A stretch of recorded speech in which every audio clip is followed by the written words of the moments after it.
श्रोता प्रेमियों, मैं राम सागर शास्त्री आप लोगों के समक्ष रखने जा रहा हूं ब्रह्म सृष्टि का वर्णन कि तीरथ वर नैमी से विख्याता अवति पुनीत साधक सिद्धाता।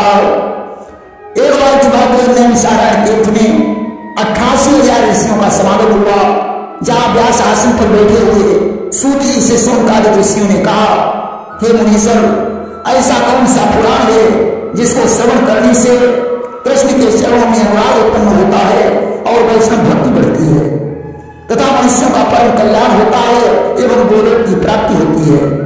सूत जी ने कहा, ऋषियों, जिस पुराण सूत्र का दान गोलोक में श्री कृष्ण ने ब्रह्मा जी को किया था और ब्रह्मा जी ने जिसका उपदेश पुष्कर में धर्म को दिया था, धर्म ने उस पुराण को अपने पुत्र नारायण को दिया था और नारायण ने उस नारद को, नारद ने गंगा तट पर इसका उपदेश सुखदेव को दिया था और व्यास जी ने उस पुराण सूत्र का विस्तार करके सिद्ध क्षेत्र में मुझे प्रदान किया था।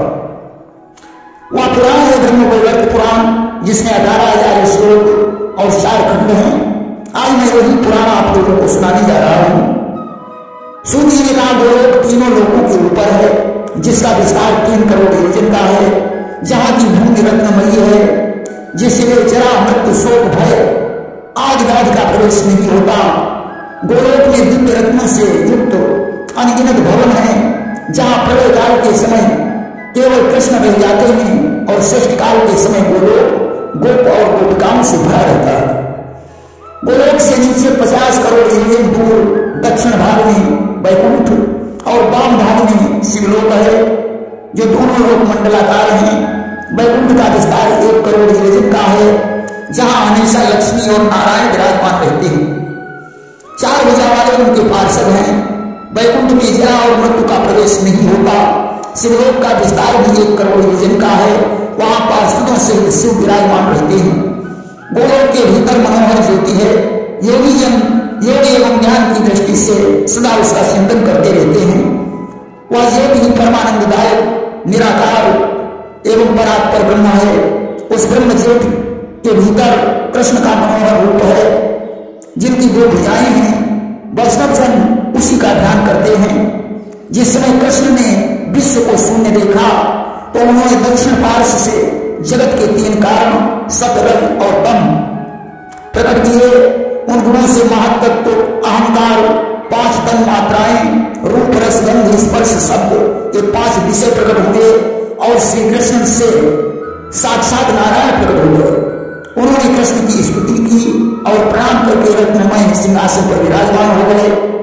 उसके बाद श्री कृष्ण के वाम पार्श्व से पंचमुखी 3 नेत्र वाले सिर पर चंद्राकार मुकुट धारण किए हुए योगियों के भी गुरुओं के गुरु, मृत्यु पर विजय प्राप्त करने वाले मृत्युंजय यानी शिव उत्पन्न हुए। उन्होंने कृष्ण को मस्तक झुकाया और सिंहासन पर बैठ गए। फिर कृष्ण की नाभि कमल से ब्रह्मा जी की उत्पत्ति हुई। उन्होंने हाथ जोड़कर स्तुति की और नारायण महादेव के साथ समासन करते हुए सिंहासन पर बैठ गए। इसके बाद कृष्ण के वक्षस्थल से धर्म की उत्पत्ति हुई। धर्म ने कृष्ण की स्तुति की और सिंहासन पर बैठ गए। इसके बाद धर्म के वाम पार्श्व से मूर्ति नाम की कन्या प्रकट हुई और कृष्ण के मुख से सरस्वती का प्राकट्य हुआ। वो भी वंदना करके सिंहासन पर बैठ गई। फिर कृष्ण ने मन से लक्ष्मी को प्रकट किया। लक्ष्मी ने उनकी वंदना की और देवी आसन पर विराजमान हो गई। इसके बाद बुद्धि के द्वारा 100 भुजाओं वाले दुर्गा यानी प्रकृति का जन्म हुआ। देवी वंदना करके रत्नमयी सिंहासन पर बैठ गई। फिर उन्होंने जिह्वा के अग्रभाग से सावित्री को प्रकट किया। देवी वंदना करके सिंहासन पर बैठ गई। फिर कृष्ण ने मन के द्वारा कामदेव को उत्पन्न किया। कामदेव के वाम पार्श्व से रति का जन्म हुआ। कामदेव कृष्ण की आज्ञा से रति के सिद्ध सिंहासन पर बैठ गए। कामदेव के पास फूलों का धनुष और मारण, स्तंभन, चंबन, शोषण, उद्दीपन 5 फूलों के बाण थे। उसने अपने 5 बाण चलाए, जिससे ब्रह्मा जी कामातुर हो गए और उनका से स्खलित हो गया, जिसमें लपटें उठने लगी। कृष्ण ने उसे शांत करने के लिए जल की रचना की। वे निश्वास द्वारा जल की एक एक बूंद गिराने लगे। धीरे धीरे जल ने सारे विश्व को आप्लावित कर दिया। लपटें शांत हो गई और एक पुरुष अग्नि का प्रादुर्भाव हुआ तथा जल से एक पुरुष वरुण की उत्पत्ति हुई। अग्नि के वाम पार्श्व से सहाका और वरुण के वाम पार्श्व से वारुणी यानी वारुणी का जन्म हुआ तथा कृष्ण की निश्वास से वायु का प्रादुर्भाव हुआ। वायु के वाम पार्श्व से वायु की उत्पत्ति हुई। तत्पश्चात कृष्ण का शुक्र जल में गिरा और 1000 वर्ष के पश्चात वह अंडे के रूप में परिणत हो गया, जिससे महान विराट पुरुष की उत्पत्ति हुई जो संपूर्ण विश्व का आधार है। उन्हीं को महाविष्णु के नाम से जाना जाता है। वही महाअलम में शयन करने लगे। उनके कानों के मल से मद और कैटभ 2 दैत्य उत्पन्न हो गए। वे ब्रह्मा जी को मारने दौड़े। नारायण ने जिन्हें अपनी जंघा पर लिटाकर चक्र से शीश काट दिया, उनके मैदा के ढेर से मेदिनी नामक पृथ्वी की उत्पत्ति हुई। मेदिनी की अधिष्ठात्री देवी वसुंधरा मानी जाती है। ये ब्रह्मकल्प की बात है। वराह कल्प में जल में डूबी हुई पृथ्वी को विष्णु जी रसातल से लाए और सृष्टि की रचना की। पाद्म कल्प में ब्रह्मा ने विष्णु की नाभि कमल पर सृष्टि का निर्माण किया। उन्होंने तीनों लोगों की रचना की। इस प्रकार ब्रह्म, वराह और पाद्म ये तीनों महाकल्प कहे गए हैं। लेकिन सबकी सृष्टि करने के पश्चात कृष्ण उन्हें साथ में लेकर रासमंडल में लाए, जहां रंगीन कमल वृक्षों के बीच में मनोहर रासमंडल था। वहां करोड़ों मंडप थे। वहीं मंडपों में कृष्ण ठहर गए। उनके वाम पार्श्व से एक कन्या प्रकट हुई। वह कृष्ण के सहित सिंहासन पर बैठ गई। उसके रोम रोम से गोपांगनाओं का जन्म हुआ। कृष्ण के रोम रोम से दोनों नखों से हंस, बाएं कान से सफेद घोड़े, दाहिने कान से सिंह उत्पन्न हुए। कृष्ण ने एक सिंह दुर्गा को प्रदान किया। फिर कृष्ण ने योग बल से 5 रथ उत्पन्न किए, जिसमें एक रथ नारायण को, एक राधा को और 3 रथ सोमर दिए। फिर उन्होंने गुह देश से कुबेर को, कुबेर के वाम पाल से मनोरमा को उत्पन्न किया तथा कृष्ण के गुह देश से भूत प्रेत पिशाच कुष्मांड ब्रह्म राक्षस बैताल प्रकट हुए। कृष्ण के मुख से 4 भुजा वाले पार्षद निकले। कृष्ण ने वे पार्षद नारायण को दे दिए, गुहकों को कुबेर के हवाले तथा भूत प्रेतों को शिव के हवाले कर दिया। फिर उन्होंने चरणों से 2 भुजा वाले पार्षद उत्पन्न किए, उन्हें अपने लिए रख दिया। इसके बाद दाहिने नेत्र से भयंकर कर्म प्रकट हुए, जिनके 3 नेत्र, हाथों में त्रिशूल, दिगंबर वेश था। वे श्री अष्टभैरव कहलाए। फिर कृष्ण के बाएं नेत्र से एक भयंकर पुरुष दिगंबर वेश त्रिशूलधारी इंसान यानी दिक्पालों का स्वामी उत्पन्न हुआ। फिर नासिका से डाकिनी, योगिनी और हजारों क्षेत्रपाल प्रकट हुए। भगवान की पीठ से 3 करोड़ देवता प्रकट हुए। उन्होंने महालक्ष्मी, सरस्वती, 2 देवियां नारायण को समर्पित कर दी। सावित्री ब्रह्मा को, मूर्ति धर्म को, रति कामदेव को, मनोरमा कुबेर को, या जो इसके वाम पार्श्व से उत्पन्न हुई थी वह उसी को दे दी। अब कृष्ण ने शिव को बुलाया और कहा कि तुम सिंह वाहिनी को ग्रहण करो। शिव ने कहा प्रभु मुझे स्त्री नहीं आपकी भक्ति चाहिए। कृष्ण ने कहा तुम 100 करोड़ कल्पों तक हमारी सेवा करोगे। तुम मेरे लिए प्राणों के समान हो। 100 करोड़ कल्पों के पश्चात तुम शिवा को ग्रहण करोगे। अस्तु प्रकृति दुर्गा को स्वीकार करो। जो शिवलिंग की प्रतिष्ठा करके पूजन करेगा, शिव नाम का उच्चारण करेगा, उसके समस्त पाप नष्ट हो जाएंगे और मोक्ष की प्राप्ति होगी। शिव पापनाशक और वह मोक्षदायक है। भगवान ने दुर्गा को वरदान दिया कि सदैव में तुम दक्ष कन्या सती के नाम से विख्यात होकर शिव की पत्नी बनोगी और शरीर छोड़कर पार्वती बनकर सहस्रों दिव्य वर्षों तक शिव के साथ विहार करोगी। भगवान ने दुर्गा को कामबीज मंत्र का उपदेश दिया, शिव को स्तोत्र और कवच दिया, धर्म को मंत्र सिद्धि और ज्ञान दिया, अग्नि और वायु को भी मंत्र मंत्र उपदेश दिया। फिर ब्रह्मा से कहा कि तुम सहस्र दिव्य वर्षों तक तपस्या करके नाना प्रकार की सृष्टि की रचना करो। ब्रह्मा को एक मनोरम माला प्रदान की और गोप गोपिकाओं के साथ नित्य नूतन दिव्य वृंदावन को चले गए।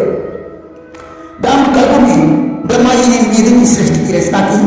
मधुकैटभ के मैद से उन्होंने सुमेर, कैलाश, मलय, हिमालय, उदयाचल, अस्ताचल, सुबेल, गंधमादन 8 पर्वत बनाए। उन पर्वतों से अनेकों छोटे छोटे पर्वत हो गए। फिर उन्होंने 7 समुद्र और अनेकों नदियों की सृष्टि की। सप्तद्वीप बनाए। मेरु पर्वत के 8 सिरों पर अष्टपुरियां बनाई। पर्वत के मूल भाग में पाताल यानी शेष नाम की नगरी बनाई।